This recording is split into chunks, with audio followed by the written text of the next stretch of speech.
Welcome back to watching nonsense unfold. Let's get this out of the way first. I like Star Trek. I'm not a Trekkie by any means. I'm not a Star Trek nerd, but it absolutely has a place in my heart. I grew up with the original crew: Nichelle Nichols, Leonard Nimoy, DeForest Kelley, James Doohan, William Shatner. You know exactly who I mean. It was a staple of my childhood whenever an episode was on. When The Next Generation arrived in 1987, I was very much meh at first, but it won me round. New crew, new stories, and over time, genuine chemistry. I enjoyed Voyager when it aired, different crew, new situations, and Captain Catherine Janeway worked for me. I dipped into Deep Space Nine, though there were a lot of characters to track, and Enterprise, I watched a few episodes here and there, and remember enjoying it well enough. Which brings me to Star Trek Starfleet Academy, Season 1, Episode 1. I only had access to the first episode, no Paramount Plus for me. This show has caused quite a stir online, so I thought, why not? How much nonsense can one episode have? Well, let's get into it.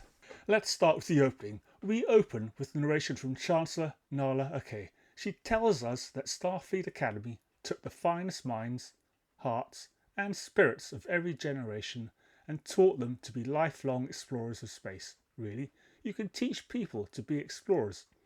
That feels like something you either are or you're not.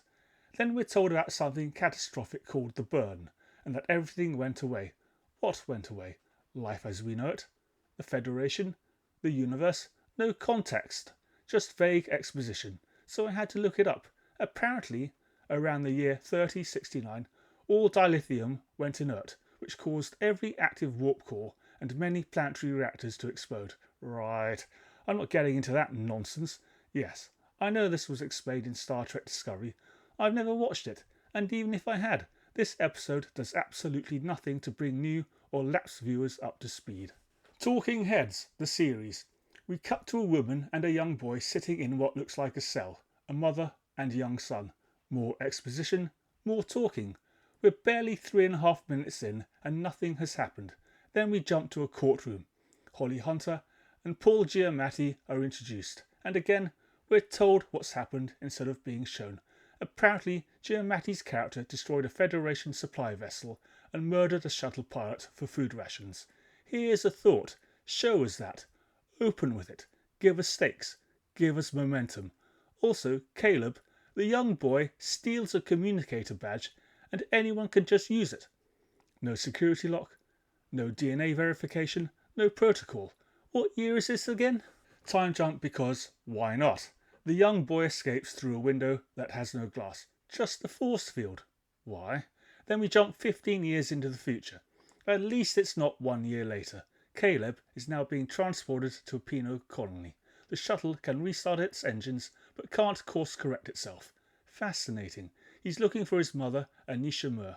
And then, 13 minutes in, the title finally appears. Star Trek Starfleet Academy. 13 minutes. Paramount, you can do better.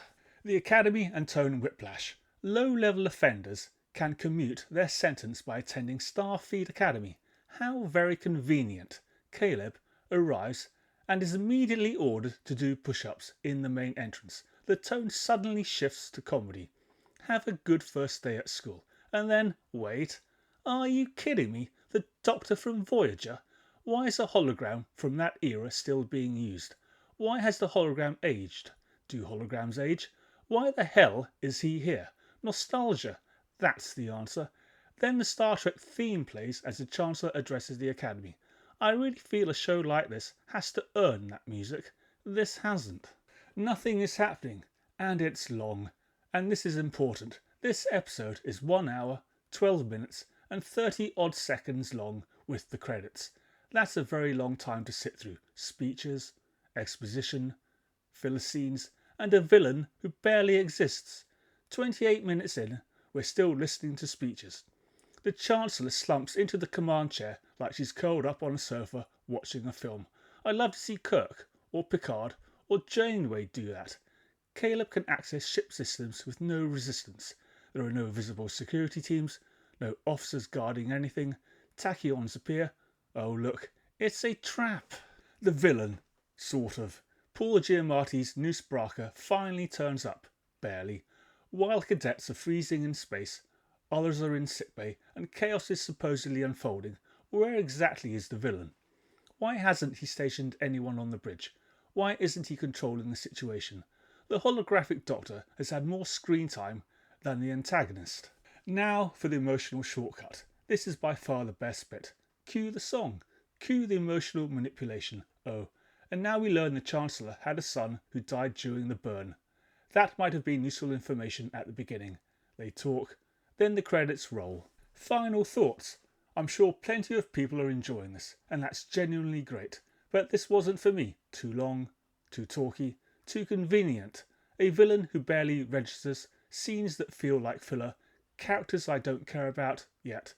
Maybe chemistry develops. It happened with the Next Generation, but this episode didn't earn my patience. This has been watching nonsense unfold. Sometimes it really is nonsense, and sometimes it's just disappointing. Or is it?